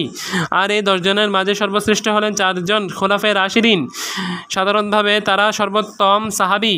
ইমাম আহমদ এই উম্মাহর নবীর পর সর্বশ্রেষ্ঠ ব্যক্তিদের উল্লেখ করতে গিয়ে আবু বকর, ওমর ও উসমান রাদিয়াল্লাহু আনহু এই 3 জনকে উল্লেখ করেছেন, আলীকে উল্লেখ করেননি, কারণ আবু হানিফার মাযহাবে আলী ও উসমানের মাঝে শ্রেষ্ঠত্ব দেওয়া নিয়ে মতবিরোধ রয়েছে। তিনি এ ব্যাপারে ইবনে উমরের হাদিস দ্বারা দলিল দিয়েছেন, আমরা রাসূলুল্লাহ সাল্লাল্লাহু আলাইহি সাল্লামের জীবদ্দশায় তার সাহাবীদের উপস্থিতিতে আবু বকর, এরপর ওমরকে, এরপর উসমানকে প্রাধান্য দিতাম, এরপর আমরা চুপ থাকতাম। সহিহুল বুখারী 3655। এই হাদিসটি সহিহ প্রমাণিত আছে। নবী সাল্লাল্লাহু আলাইহি সাল্লাম এদের জান্নাতের সুসংবাদ দিয়ে বলেছেন, আশরাতুন ফিল জান্নাতিন নাবিয়্যু ফিল জান্নাতি ওয়া আবু বকরিন ফিল জান্নাহ ওয়া উমারু ফিল জান্নাহ ওয়া উসমানু ফিল জান্নাহ ওয়া আলিয়্যুন ফিল জান্নাহ ওয়া তালহাতু ফিল জান্নাহ ওয়া জুবাইর ইবনুল আওয়ামি ফিল জান্নাতি ওয়া সা'দ ইবনু মালিকিন ফিল জান্নাতি ওয়া আবদুর রহমান ইবনু আউফিন ফিল জান্নাহ ওয়ালাউ শি'তু লাসাম্মাইতুল আশিরা ক্বালা ফাকালু মান হুয়া ফাসাকাতা ক্বালা ফাকালু মান হুয়া ফাকালা হুয়া সাঈদ ইবনু যায়িদিন। 10 ব্যক্তি জান্নাতি। নবী সাল্লাল্লাহু আলাইহি সাল্লাম জান্নাতি, আবু বকর জান্নাতি, ওমর জান্নাতি, উসমান জান্নাতি, আলী জান্নাতি, তালহা জান্নাতি, জুবাইর ইবনুল আওয়াম জান্নাতি, সাদ ইবনু মালিক জান্নাতি, আব্দুর রহমান ইবনু আউফ জান্নাতি। আমি সাঈদ ইবনে যায়িদ ইচ্ছা করলে 10ম ব্যক্তির নামও বলতে পারি। তখন তারা বললেন, তিনি কে? তখন তিনি চুপ থাকলেন। বর্ণনাকারী বলেন, পুনরায় তারা বললেন, তিনি কে? বর্ণনাকারী বলেন, আমি সাঈদ ইবনে যায়িদ। সুনানু আবি দাউদ 4649, সুনানু তিরমিজি 3757। হাদিসটি সহিহ। এই 10 জন জান্নাতের সুসংবাদ প্রাপ্ত সাহাবী। এই 10 জনের পর তাদের মর্যাদা যারা বদর যুদ্ধে অংশগ্রহণকারীগণ 2 প্রকার: ক মুহাজির, খ আনসার। মুহাজিরগণ শ্রেষ্ঠ, এরপর আনসারগণ সাহাবীগণ, এরপর আনসার সাহাবীগণ। প্রথমে হিজরত ও ইসলাম গ্রহণ করা অনুযায়ী তাদের স্তরের ভিন্নতা রয়েছে। তারা বদর যুদ্ধে অংশগ্রহণ করেন, তাদের কেউ আগে ইসলাম গ্রহণ করেন, আবার কেউ পরে ইসলাম গ্রহণ করেন। যদিও সবাই তারা দ্বিতীয় হিজরিতে বদর যুদ্ধে অংশগ্রহণ করেন, কিন্তু কেউ পূর্বে ইসলাম গ্রহণ করেন, যেমন আবু বকর, ওমর ও উসমান। আবার কেউ পরে ইসলাম গ্রহণ করেন। যিনি পূর্বে ইসলাম গ্রহণ করেছেন তিনি শ্রেষ্ঠ এবং যিনি পূর্বে হিজরত করেছেন তিনি শ্রেষ্ঠ। যেসব আনসার বদর যুদ্ধে অংশগ্রহণ করেন তাদের মাঝে পূর্বে ইসলাম গ্রহণ নিয়ে ভিন্নতা রয়েছে। কাজেই তাদের মধ্যকার যিনি পূর্বে ইসলাম গ্রহণ করেছেন তিনি শ্রেষ্ঠ। আসসালামু আলাইকুম ওয়া রাহমাতুল্লাহি ওয়া বারাকাতুহু। বিসমিল্লাহির আলহামদুলিল্লাহি ওয়াহদা ওয়া সালাতু ওয়াসসালামু আলা রাসূলিল্লাহ ওয়া আলা আলিহি ওয়া সাহবিহি আজমাইন, আম্মা বাদ। আউযু বিল্লাহি মিনাশ শাইতানির রাজিম। বিসমিল্লাহির রহমানির রহিম। বই শারহ উসুলিস সুন্নাহ, মূল ভাষ্য ইমাম আহমদ ইবনে হাম্বল রাহিমাহুল্লাহ উসুল অনুচ্ছেদ সুম্মা আফদালু আন্নাসি বা'দাহা হাউলাই আসহাবু রাসূলিল্লাহি সাল্লাল্লাহু আলাইহি ওয়াসাল্লাম আল করনু আল্লাযী বুইসা ফীহিম ওয়া কুল্লু মান সহিবাহু সানাতান আও শাহরান আও ইয়াওমান আও সাআতান আও রাহু ফাহুয়া মিন আসহাবিহি লাহু মিন as-suhbati ala qadri ma sahibah wa kanat sabiqatuhu ma'ahu wa sami'a minhu wa nazara ilayhi nazaratan fa adnahum suhbatan huwa afdalu min al-qarni alladhina lam yarawhu ولو لقوا الله يبميع الأعمال كان هؤلاء الذين صحبوا النبي صلى الله عليه وسلم ورأوه وسمعوا منه ومن رآه بعينه أو آمن به ولو ساعة أفضل لصحبته من التابعين ولو عملوا كل أعمال الخير এই সকল সাহাবীদের পর সর্বশ্রেষ্ঠ মানুষ হলেন সেই প্রজন্ম যাদের মাঝে নবী সাল্লাল্লাহু আলাইহি সাল্লামকে প্রেরণ করা হয়, যিনি 1 বছর বা 1 মাস বা 1 দিন বা 1 ঘন্টা নবী সাল্লাল্লাহু আলাইহি সাল্লামের সাথী হন বা তাকে দেখেন, তিনি তার সাহাবী হওয়ার পরিমাণ বিবেচিত হবে তার সান্নিধ্য থাকার পরিমাণ অনুযায়ী, তার সান্নিধ্য থাকার অগ্রগামিতার পরিমাণ অনুযায়ী এবং তার থেকে শ্রবণ ও তাকে দর্শনের পরিমাণ অনুযায়ী। তাদের মধ্যকার সবচেয়ে কম সান্নিধ্যপ্রাপ্ত সাহাবী সেই প্রজন্মের তুলনায় উত্তম যারা তাকে দেখেননি, যদিও তাকে না দেখা প্রজন্ম আল্লাহর সাথে সকল প্রকার আমল নিয়ে সাক্ষাৎ করেন। এসব ব্যক্তি তারা যারা নবী সাল্লাল্লাহু আলাইহি সাল্লামের সান্নিধ্য আমল পেয়ে সাক্ষাৎ করেন। এসব ব্যক্তি তারা যারা নবী সাল্লাল্লাহু আলাইহি সাল্লামের সান্নিধ্য পেয়েছেন, তাকে দেখেছেন ও তার থেকে শুনেছেন, যিনি তাকে নিজ চোখে দেখেছেন ও তার প্রতি মানে এনেছেন, যদিও তা কিছু সময়ের জন্য হয়, তাহলে তিনি সাহাবী হওয়ার কারণে তাবিঈদের তুলনায় শ্রেষ্ঠ, যদিও তাবিঈগণ সকল প্রকার ভালো আমল করুক। ব্যাখ্যা: বদর যুদ্ধে অংশগ্রহণকারী সাহাবীদের পর যাদের মর্যাদা তারা হলেন বাইতুর রিজওয়ানে অংশগ্রহণকারী সাহাবীগণ। লেখক এসব সাহাবীর কথা উল্লেখ করেননি। এসব সাহাবী তারা যারা গাছের নিচে নবী সাল্লাল্লাহু আলাইহি সাল্লামের হাতে বায়াত করেন। তাদের সংখ্যা ছিল 1400 জন, অন্য বর্ণনা মতে 1500 জন, তবে সঠিক হলো তাদের সংখ্যা ছিল 1400 জন থেকে কিছু বেশি। যারা 1400 জন বলতেছেন তারা 1400 এর পরের সংখ্যা গণ্য করেননি, আর যারা 1500 জন বলেছেন তারা 1400 এর পরের সংখ্যাকে 1100 গণ্য করেছেন। জান্নাতের সুসংবাদ প্রাপ্ত সাহাবীদের পর বদর যুদ্ধে অংশগ্রহণকারীগণের মর্যাদা কি বাইতুর রিজওয়ানে অংশগ্রহণকারীগণের মর্যাদা? জবাব: কারো মতে বেশি মর্যাদা বদর যুদ্ধে অংশগ্রহণকারীদের, এরপর বাইতুর রিজওয়ানে অংশগ্রহণকারীদের। আবার কারো মতে প্রথমে বাইতুর রিজওয়ানের অংশগ্রহণকারীগণ, এরপর বদর যুদ্ধে অংশগ্রহণকারীগণ, এরপর অবশিষ্ট সাহাবীগণ। এই কারণে ইমাম আহমদ বলেছেন, এসব সাহাবীদের পর সর্বশ্রেষ্ঠ মানুষ হলেন সেই প্রজন্ম যাদের মাঝে নবী সাল্লাল্লাহু আলাইহি সাল্লামকে প্রেরণ করা হয়।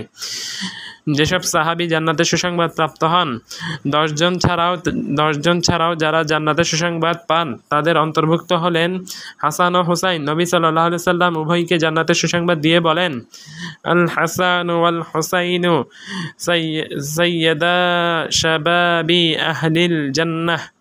হাসান ও হুসাইন প্রত্যেকেই জান্নাতি যুবকদের সর্দার।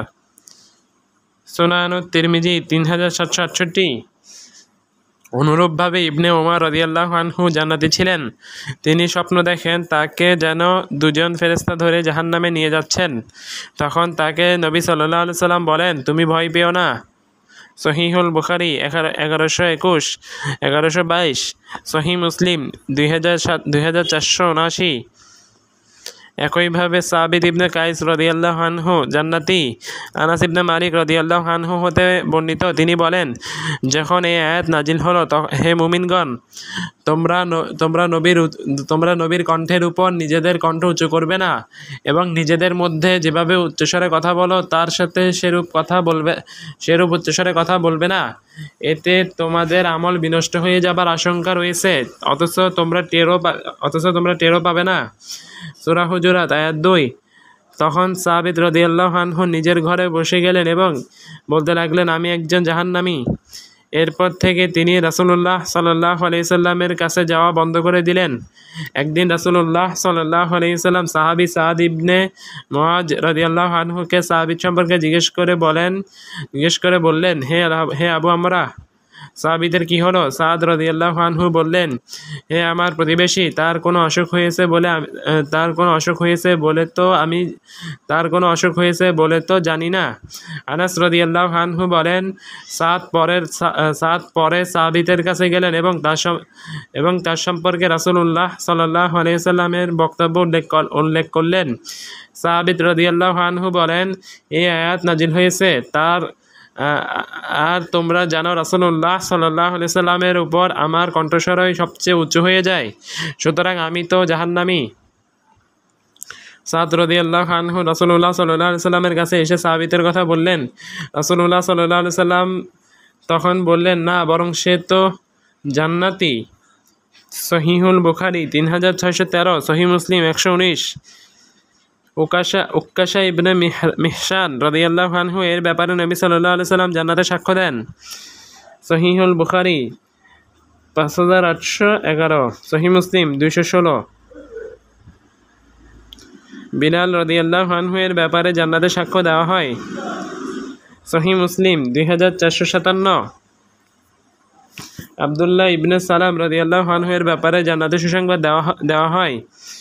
সহিহুল বুখারী 3812, 3813, সহি মুসলিম 2483।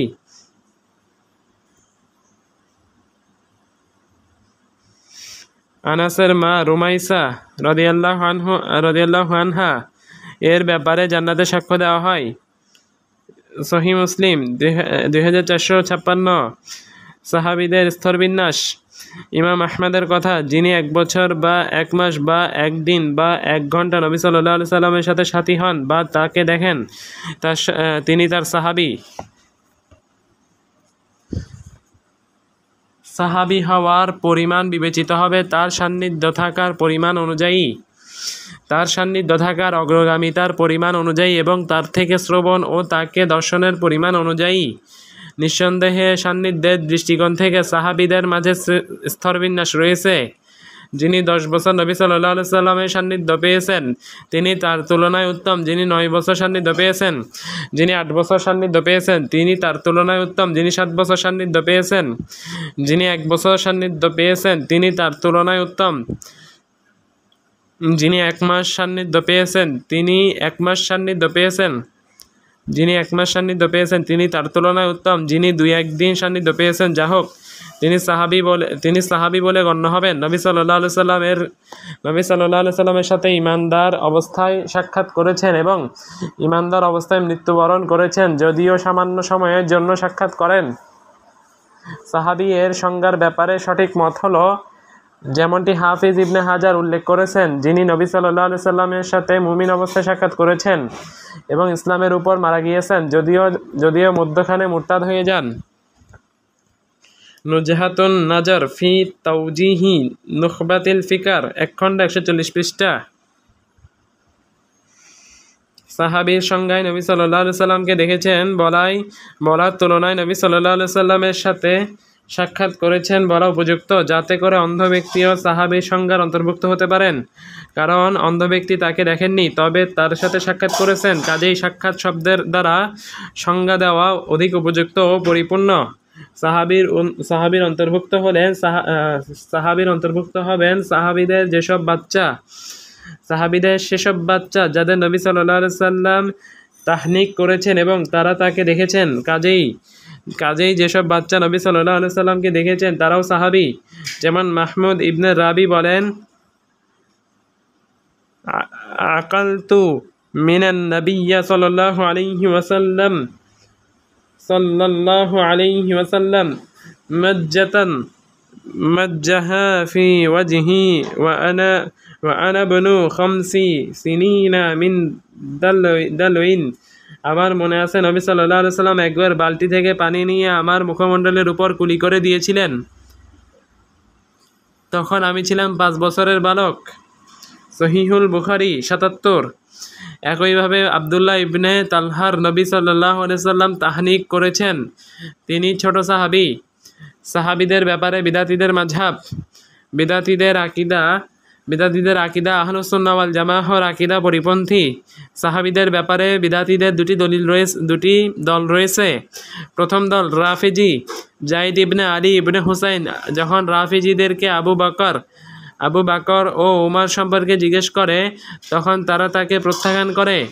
যিনি তাদেরকে বলেন, আবু বকর ও ওমর আমার নানা রাসূলুল্লাহ সাল্লাল্লাহু আলাইহি সাল্লামের 2 মন্ত্রী ছিলেন। তখন তারা তার এই কথা প্রত্যাখ্যান করে।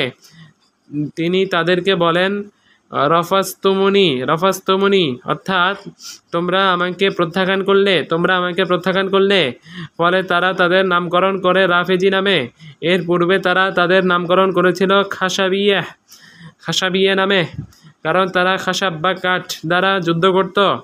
তারা মাহদির আগমন করা পর্যন্ত তরবারি দ্বারা যুদ্ধ করে না। রাফেজিরা আহলুল বাইতের ব্যাপারে সীমালঙ্ঘন করে এবং আল্লাহর ব্যতীত তাদের ইবাদত করে। তারা সাহাবীদেরকে কাফির বলে, তাদেরকে গালিগালাজ করে ও তাদের দুশমনী করে। অথচ সাহাবীদের কাফির বলা ও তাদের দুশমনী করা আল্লাহকে মিথ্যা প্রতিপন্ন করা নামান্তর। কেননা আল্লাহ তাআলা তাদের পবিত্রতার ঘোষণা দিয়েছেন, তাদের নিষ্ঠাবান আখ্যা দিয়েছেন এবং তাদেরকে জান্নাতের ওয়াদা দিয়েছেন। যেমন কিছু প্রমাণ হলো, আল্লাহ তাআলা তিনি বলেন, ওয়াকুল্লান ওয়া'আদাল্লাহুল হুসনা, তাদের প্রত্যেকের জন্য আল্লাহ জান্নাতের ওয়াদা করেছেন। সূরা নিসা আয়াত 95। 2 অন্য আয়াতে আল্লাহ তাআলা বলেন, قد رضي الله عن المؤمنين إذ يبايعونك تحت الشجرة। অবশ্যই আল্লাহ মুমিনগণের উপর সন্তুষ্ট হয়েছেন যখন তারা গাছের নিচে আপনার কাছে বায়াত গ্রহণ করেছিল। সূরা ফাতহ আয়াত 18। 3 রাসূলুল্লাহ সাল্লাল্লাহু আলাইহি সাল্লাম বলেন, লা ইয়াদখুলান নার আহাদুন মিম্মান বায়ায়া তাহতা আশ-শাজারাহ। যেসব ব্যক্তি হুদায়বিয়ার প্রান্তরে গাছের নিচে বায়াত গ্রহণ করেছে তাদের কেউই জাহান্নামে যাবে না। সুনানুত তিরমিজি 3860। সুনানু আবি দাউদ 4653। হাদিসটি সহিহ। 4 তিনি অন্যত্র বলেন, ওয়াস-সাবিকুনাল আউওয়ালুনা মিনাল মুহাজিরিনা ওয়াল আনসারি ওয়াল্লাযীনা ইত্তাবাউহুম বিইহসানিন রাদিয়াল্লাহু আনহুম ওয়ারাদু আনহু ওয়া'আদ্দা লাহুম জান্নাতিন তাজরি তাহতিহাল আনহারু খালিদিনা ফিহা আবাদা যালিকাল ফাওজুল আযীম। আর মুহাজির ও আনসারদের মধ্যে যারা প্রথম অগ্রগামী এবং যারা ইহসানের সাথে তাদের অনুসরণ করে, আল্লাহ তাদের প্রতি সন্তুষ্ট হয়েছেন এবং তারাও তার উপর সন্তুষ্ট হয়েছেন। আর তিনি তাদের জন্য তৈরি করেছেন জান্নাত, যার নিচে নদী প্রবাহিত, সেখানে তারা চিরস্থায়ী হবে। এ তো মহাসাফল্য। সূরা তাওবাহ আয়াত 105। তিনি আরও বলেন, মুহাম্মাদুন রাসূলুল্লাহি ওয়াল্লাযীনা মা'আহু আশিদ্দাউ আলাল কুফফার। মুহাম্মদ ও তার সাথে যারা ঈমান এনেছে তারা কাফিরদের ব্যাপারে কঠোর। সূরা ফাতহ আয়াত 29। অতঃপর আল্লাহ বলেছেন, ওয়াদাল্লাহুল্লাযীনা আমানু ওয়া আমিলুস সলিহাতি মিনহুম মাগফিরাতান ওয়া আজরান আযীমা। এভাবে আল্লাহ মুমিনদের সমৃদ্ধি দ্বারা কাফিরদের অন্তর্জ্বালা সৃষ্টি করেন। যারা ঈমান আনে এবং সৎ কাজ করে আল্লাহ তাদেরকে প্রতিশ্রুতি দিয়েছেন ক্ষমা ও মহাপ্রতিদানের। সূরা ফাতহ আয়াত 29। কাজেই যে তাদেরকে কাফির বলবে সে আল্লাহকে মিথ্যা প্রতিপন্নকারী, আর যে আল্লাহকে মিথ্যা প্রতিপন্ন করবে সে কাফির। অতএব সাহাবীদেরকে নিষ্ঠার সাক্ষ্যদান ও তাদের জান্নাতের ওয়াদা প্রদানের ক্ষেত্রে রাফিজিরা আল্লাহকে মিথ্যা প্রতিপন্ন করে তারা কাফির হয়ে গিয়েছে। তারা বিশ্বাস করে যে সাহাবীগণ নবী সাল্লাল্লাহু আলাইহি ওয়াসাল্লামের মৃত্যুর পর কাফির ও মুরতাদ হয়ে গিয়েছেন এবং নবী সাল্লাল্লাহু আলাইহি সাল্লাম স্পষ্টভাবে খেলাফতের দায়িত্ব দিয়ে গেলেও তারা তা গোপন রেখে দিয়েছেন। তারা বিশ্বাস করে যে নবী সাল্লাল্লাহু আলাইহি ওয়াসাল্লাম তার মৃত্যুর পর খেলাফতের দায়িত্ব দিয়ে যান আলী ইবনে আবি তালিবকে, তারপরে দ্বিতীয় খলিফা হিসেবে নিয়োজিত করেছেন আলীর সন্তান হাসান ইবনে আলীকে, তারপরে তৃতীয় খলিফা হিসেবে নিয়োজিত করেছেন হুসাইন ইবনে আলীকে, এরপর হুসাইনের বংশধরকে, এরপর জাফর ইবনে মোহাম্মদ সাদিককে, এরপর মুসা ইবনে কাজিমকে, এরপর আলী ইবনে মুসা রিজাকে, এরপর মোহাম্মদ ইবনে আলী জাওয়াদকে, এরপর আলী ইবনে মোহাম্মদ হাদিকে, এরপর হাসান ইবনে আলী আশকারিকে, এরপর 12তম হিসেবে মোহাম্মদ ইবনে হাসানকে। তাদের ধারণা মতে তিনি তাদের প্রতীক্ষিত মাহদি, যিনি ইরাকের শামরা সুরঙ্গে 260 হিজরিতে প্রবেশ করেন এবং এ পর্যন্ত বের হননি। তারা বলে ইমামগণের ব্যাপারে নবী সাল্লাল্লাহু আলাইহি সাল্লাম স্পষ্টভাবে জানিয়ে দিয়েছেন তারা হলেন মাসুম তথা নির্ভুল, যাতে করে আল্লাহ জগৎকে তার রহমত ও অনুকম্পা থেকে শূন্য না করেন। তারা বলে নবী সাল্লাল্লাহু আলাইহি সাল্লাম স্পষ্টভাবে জানিয়ে দিয়েছেন খলিফা হলেন এই 12 জন, কিন্তু সাহাবীগণ কাফির ও মুরতাদ হয়ে যান এবং এই স্পষ্ট ঘোষণা গোপন করে নিয়ে মিথ্যাভাবে আবু বকর ও ওমরকে খেলাফতের দায়িত্ব অর্পণ করেন, এরপর মিথ্যাভাবে উসমানকে খলিফা নির্ধারণ করেন, এরপর দায়িত্ব আসে প্রথম খলিফা আলীর কাঁধে। তাদের এমন কথা মূলত আল্লাহকে মিথ্যা প্রতিপন্ন করার নামান্তর, কেননা আল্লাহ তাআলা তাদের পবিত্রতার ঘোষণা দিয়েছেন, তাদেরকে নিষ্ঠার আখ্যা দিয়েছেন এবং তাদেরকে জান্নাতের ওয়াদা দিয়েছেন। তাদের এমন কথা কুফর ও রিদ্দাহ। বিস্ময়কর ব্যাপার হলো মোহাম্মদ ইবনুল হাসান, যাকে তারা মাহদি বলে, তার পিতা নিঃসন্তান অবস্থায় মারা যান। তিনি কোনো সন্তান জন্ম দেননি। তার পিতা হাসান নিঃসন্তান অবস্থায় মারা যান, কিন্তু তারা জালিয়াতি করে তার সাথে সন্তানকে সম্পৃক্ত করে এবং 260 হিজরিতে সুরঙ্গে প্রবেশ করার ঘটনা সম্পৃক্ত করে, যিনি এখনো নাকি বের হননি। তারা বলে উম্মাহর বিষয়টি তার আবির্ভাবের উপর নির্ভরশীল এবং সৌভাগ্য ও জান্নাতে প্রবেশের কোনো রাস্তা নেই সেই রাস্তা ছাড়া যে রাস্তায় এই ইমাম সুরঙ্গে প্রবেশ করেছেন। তাদের এমন কথা অনুযায়ী রাফিজিরাই প্রথম আযাবপ্রাপ্ত দুর্ভাগা হবে, কারণ তারা তাদের ইমামের অবস্থা জানে না এবং তারা জানে না তিনি কি আদেশ ও নিষেধ করেন। কাজেই তারাই দুর্ভাগা হবে।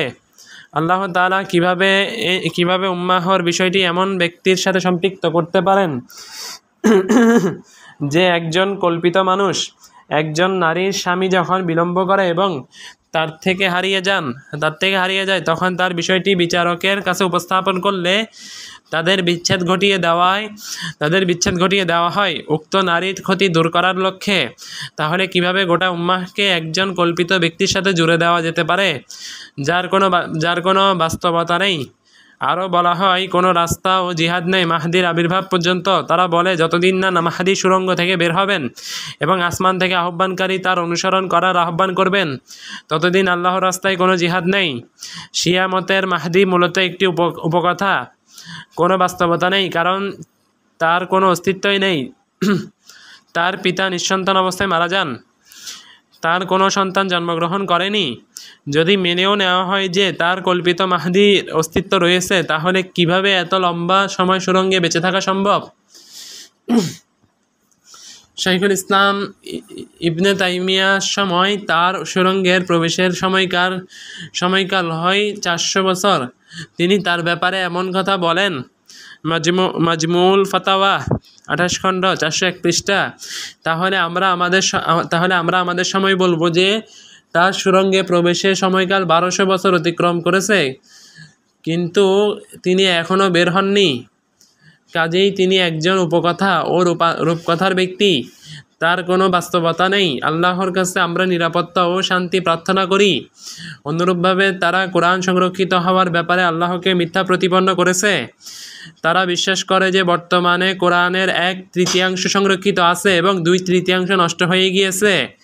এমন বিশ্বাস মূলত আল্লাহকে মিথ্যা প্রতিপন্ন করা নামান্তর। অথচ আল্লাহ তাআলা তার মহান কিতাবে বলেছেন, ইন্না নাহনু নাযালনা যিকরা ওয়া ইন্না লাহু লাহাফিজুন। নিশ্চয় আমরাই কোরআন নাজিল করেছি এবং আমরাই অবশ্যই এর সংরক্ষক। সূরা হিজর আয়াত 9। এছাড়া তারা আহলুল বাইতের ইবাদত করে, তারা তাদের ব্যাপারে বাড়াবাড়ি করে এবং আল্লাহ ব্যতীত তাদের ইবাদত করে। তবে শিয়াদের অন্যান্য দল যেমন জাইদিয়া প্রমুখরা উসমানের উপর আলীকে শ্রেষ্ঠত্ব দেন। এরা বিদাতি। অথচ যারা আবু বকর ও উমরকে গালি দেয়, আলী ইবনে আবি তালিব তাদেরকে হত্যা করার জন্য তালাশ করেন। আর যারা তাকে উসমানের উপর শ্রেষ্ঠত্ব দেয়, তিনি মিথ্যা অপবাদের শাস্তি 80 বেত্রাঘাতের জন্য তাদের তালাশ করেন। ইমাম আহমদ থেকে বর্ণনা করা হয়, তিনি বলেন, যে ব্যক্তি আবু বকর ও উমরকে গালি দিবে সে কুফরি করবে। ইমাম আহমদ থেকে আরও বর্ণনা করা হয়, যে কুফরি করবে সে আবু বকর ও উমরকে কাফির বলে বা গালি দেয়। আল মাসাইল ওয়াল রাসাইল আল মারিয়াহ আনিল ইমাম আহমদ ফিল আকিদাহ 2 খণ্ড 363 পৃষ্ঠা। আল ইয়ানা আলা তাকরিবি শারহি ওয়াল ইবানাহ পৃষ্ঠা 394। সাহাবীদেরকে কাফির আখ্যা দেওয়া কুফরি, কারণ এর মাধ্যমে আল্লাহকে মিথ্যা প্রতিপন্ন করা হয়। তবে তাদেরকে গালি দেওয়ার বিষয়টি বিস্তারিত ব্যাখ্যা সাপেক্ষ। 1. যদি তাদেরকে তাদের দ্বীনের কারণে গালি দেয় তাহলে কুফরি করবে। 2. আর যদি তার অন্তরে যে বিদ্বেষ রয়েছে তার কারণে গালি দেয় তাহলে সে ফিসক করবে। 2য় দল নাসিবি। এ দল রাফিজিদের বিপরীত। এ দল আহলুল বাইতের দুশমনী করে ও তাদের বিরোধিতা করে। এরা মূলত খারিজি। এই দুই দল মূলত দুই প্রান্তিকতায় রয়েছে। রাফিজিরা আল্লাহ ব্যতীত আহলুল বাইতের ইবাদত করে এবং তাদেরকে ইলাহ হিসেবে নির্ধারণ করে, আর নাসিবিরা তাদের দুশমনী করে, তাদেরকে ঘৃণা করে ও তাদেরকে কাফির আখ্যা দেয়। সালাফদের মাযহাব রাফিজি ও নাসিবিদের মাঝামাঝি। তারা আহলুল বাইতকে ভালোবাসে ও তাদের সাথে বন্ধুত্ব রাখে, কিন্তু তারা আল্লাহ ব্যতীত তাদের ইবাদত করে না। তারা সাহাবীদেরকে ভালোবাসে, তাদের সাথে বন্ধুত্ব রাখে এবং তাদেরকে তাদের যথাযথ মর্যাদা প্রদান করে, যে মর্যাদা আল্লাহ তাদেরকে দিয়েছেন। তারা এসব করে ইনসাফ ও নিষ্ঠার সাথে, প্রবৃত্তি ও গোরামিবশত নয়। মূল কথা, আহলুস সুন্নাহ ওয়াল জামাআহর আকীদা হলো সাহাবীগণ শ্রেষ্ঠ মানুষ, নবীগণের পর তারা শ্রেষ্ঠ মানুষ। কেউ তাদের মতো ছিল না এবং সামনেও হবে না। তাদের প্রথম শ্রেণী হলেন 4 খলিফা, এরপর জান্নাতের সুসংবাদপ্রাপ্ত 10 জন, এরপর বদর যুদ্ধে অংশগ্রহণকারীগণ, এরপর মুহাজির ও আনসারগণ, এরপর গাছের নিচে বায়াত গ্রহণকারী, বাইতুর রিজওয়ানে অংশগ্রহণকারীগণ, আর তাদের সংখ্যা ছিল 1400 জন। সাহাবীগণ তাবিঈদের তুলনায় শ্রেষ্ঠ। ইমাম আহমদের কথা, তাদের মধ্যকার সবচেয়ে কম সান্নিধ্যপ্রাপ্ত সাহাবী সেই প্রজন্মের তুলনায় উত্তম যারা তাকে দেখেননি। যদিও তাকে না দেখা প্রজন্ম আল্লাহর সাথে সকল প্রকার আমল নিয়ে সাক্ষাৎ করেন। অর্থাৎ যে সাহাবী সবচেয়ে কম সময় সান্নিধ্য পেয়েছেন তিনি তাবিঈর তুলনায় উত্তম, যিনি নবী সাল্লাল্লাহু আলাইহি সাল্লামকে দেখেননি।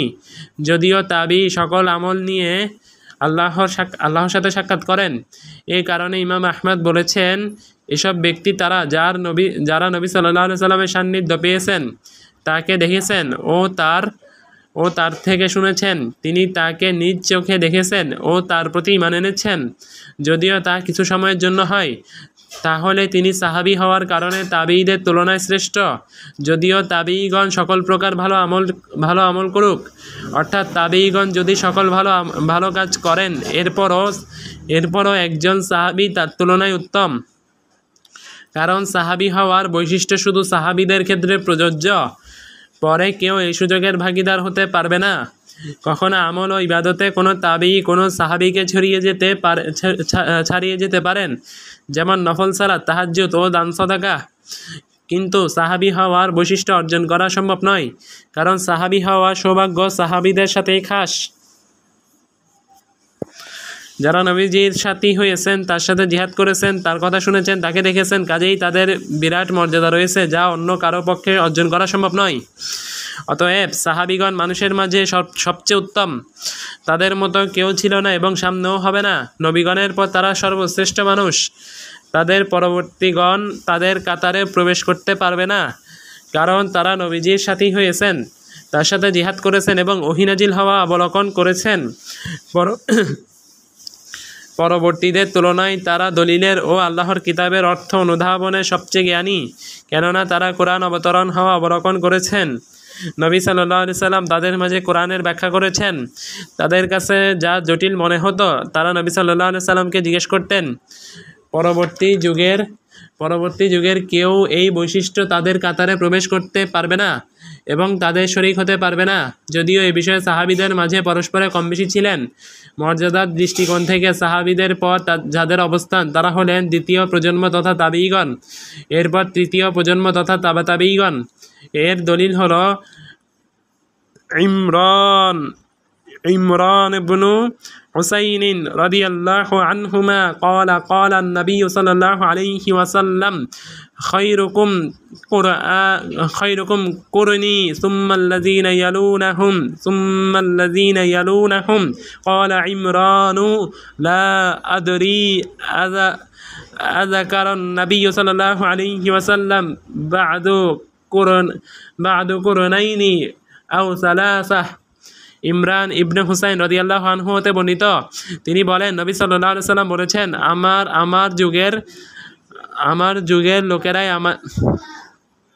আমার যুগের লোকেরাই তোমাদের মধ্যে সর্বোত্তম, অতঃপর তাদের নিকটবর্তী যুগের লোকেরা। ইমরান বলেন, আমি বলতে পারছি না নবী সাল্লাল্লাহু আলাইহি সাল্লাম তার যুগের পরে দুই যুগের কথা বলেছেন বা তিন যুগের কথা। সহিহুল বুখারী 2651, সহিহ মুসলিম 2535। সঠিক হলো 2 প্রজন্ম, মোট 3 প্রজন্ম শ্রেষ্ঠ প্রজন্ম। অন্য হাদিসে এসেছে, আন আবি সাঈদিল খুদরিয়া আন নবিয়্যা সাল্লাল্লাহু আলাইহি ওয়াসাল্লাম ক্বালা ইয়াতি জামানুন ইয়াগযু ফিআমুন মিন নাসি ফায়ুকালু ফীকুম মান সাহিবান নবিয়্যা সাল্লাল্লাহু আলাইহি ওয়াসাল্লাম ফায়ুকালু নাআম فيفتح عليه ثم يأتي زمان فيقال فيكم من صحيب أصحاب النبي صلى الله عليه وسلم فيقال نعم فيفتح ثم يأتي زمان فيقال فيكم من صحيب صاحب أصحاب النبي صلى الله فيقال نعم فيفتح।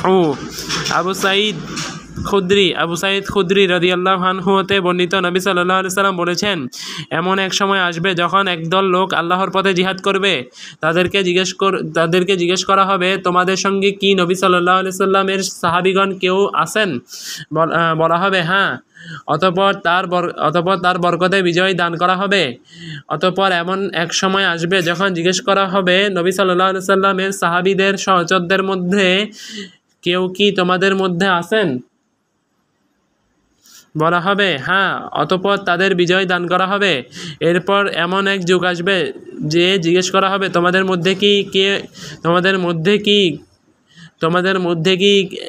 তোমাদের মধ্যে কি এমন কেউ আছেন যিনি নবী সাল্লাল্লাহু আলাইহি সাল্লামের সাহাবীদের সহচর্যদের সাহচর্য লাভ করেছে তাবা তাবেইন বলা হবে হ্যাঁ, তখন তাদেরও বিজয় দান করা হবে। সহিহুল বুখারী 2897, সহিহ মুসলিম 2532। তারা হলেন তৃতীয় প্রজন্ম। আলিমদের কাছে এই 3 প্রজন্ম উত্তম প্রজন্ম। এই 3 প্রজন্মের মধ্যকার সবচেয়ে উত্তম প্রজন্ম যাদের মাঝে নবী সাল্লাল্লাহু আলাইহি সাল্লামকে প্রেরণ করা হয়। তারা হলেন সাহাবীগণ, যেমনটি পূর্বে হাদিসে বলা হয়েছে, খৈরুকুম করনি সুম্মাল্লাযীনা ইয়ালুনাহুম ইন্না বা'দাকুম কওমান ইয়াখুনুনা ওয়ালা يؤتمنون ويشهدون ولا يستشهدون وينذرون ولا يفون ويظهر فيهم السمان। আমার যুগের লোকেরাই তোমাদের মধ্যে সর্বোত্তম, অতঃপর তাদের নিকটবর্তী যুগের লোকেরা তোমাদের পর এমন লোকেরা আসবে যারা খেয়ানত করবে, আমানত রক্ষা করবে না, সাক্ষ্য দিতে না ডাকলেও তারা সাক্ষ্য দিবে, তারা মান্যত করবে কিন্তু তা পূর্ণ করবে না, তাদের মধ্যে মেদওয়ালাদের প্রকাশ ঘটবে। সহিহুল বুখারী 2651, সহিহ মুসলিম 2535।